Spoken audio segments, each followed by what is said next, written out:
وہ سنیں, آپ نے ہماری ویورز بھی سنیں, ہمارے باقی گیسٹ بھی سنیں. یہ ذرا سنیں, 30 اکتوبر کا شاٹ ہے جی.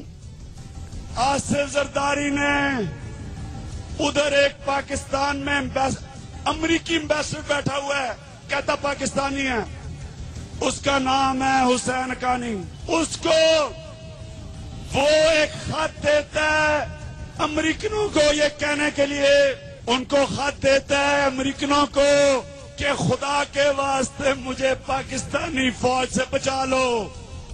جی 30 اکتوبر کا جلسہ, عمران خان صاحب نے بڑی اہم بات کی. 22 اکتوبر کو, آج ہمیں معلوم ہے کہ 22 اکتوبر کو جنرل شجاع پاشا صاحب گئے, منصور اعجاز کے میمو کی ساری ڈیٹیلز انہوں نے حاصل کی, فورینزک ایویڈنس انہوں نے حاصل کی. ہمیں یہ بات آج معلوم ہے, حسین حقانی کا نام ہمیں پچھلے ہفتے معلوم ہوا ہے. عمران خان صاحب کو یہ 30 اکتوبر کو کیسے پتا تھا؟ عمر چیمہ صاحب. عمران خان صاحب ایک عوامی جی عمر چیمہ صاحب. سر میں آپ سے یہ گزارش کر رہا تھا جی جی کہ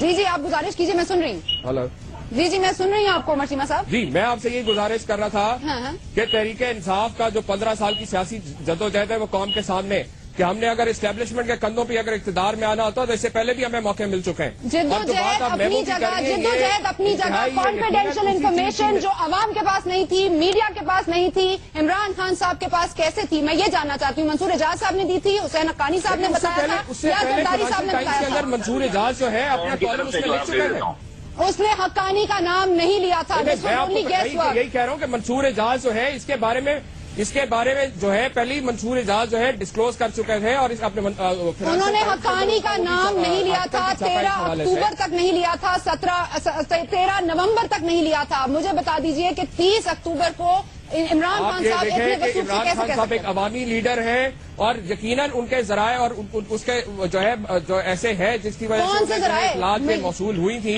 کہ یہ ایک دفعہ پھر یہ نااہل اور کرپٹ حکمران جو ہے ایک دفعہ پھر بیرونی طاقتوں کے ذریعے جو ہے اداروں کے اوپر شب خون مارنے کے لیے پھر ایک دفعہ جو ہے تیاری کر رہے ہیں. اسٹیبلشمنٹ کے ذرائع نہیں, میں نے آپ سے کہا میں پوچھ رہی ہوں ذرائع اسٹیبلشمنٹ کے ذرائع پہنچایا گیا. وہ کئی انٹرنیشنل فورمز کے اوپر کئی اپنی نجی محفلوں میں اس چیز کا جو ہے اظہار کر چکے تھے اس سے پہلے. ناجی صاحب آپ سن رہے ہیں, حسین حقانی کا نام میڈیا کو نہیں معلوم, منصور اعجاز صاحب نے نہیں لیا, صرف شجاع پاشا صاحب کو معلوم تھا 22 اکتوبر سے, اور پھر عمران خان صاحب کو معلوم تھا. کیا کہیں گے آپ؟ Miss Sana, Imran Khan mentioned Hussein Haqqani because the article was written by Mansoor Ijaz. And in the first 4 lines of the article he mentioned that a senior Pakistani diplomat has asked him to write such a memo. Mansoor Ijaz is an American, and the memo was meant for the American government, and was written on request of a diplomat. Who else can it be, other than Haqqani, who will deal with American government on behalf of Pakistani president? Obviously, it will not be the Pakistani diplomat in China or Kuwait or any other country. He has to be from America. Now, if you lack common sense, then please do not try to raise question about the credibility of an honest man. And if your short-term memory is bad, Imran Khan is not responsible for it. May I ask you which diplomat is involved? Whenever there is a controversy between Pakistan and America, controversies like Harry Laga bill, issuing of visas, all point to one man, which is Hussein Haqqani. Lastly, I would advise you to be honest in what you do instead of stealing articles from other journalists and then publishing them in your name. Miss Sana, please visit this link to see your true face in the mirror.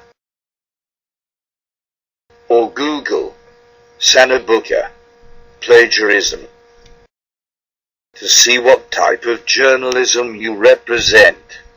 First copying style of Indian anchors and now stealing articles. It only shows you are a fake journalist who has no research of her own.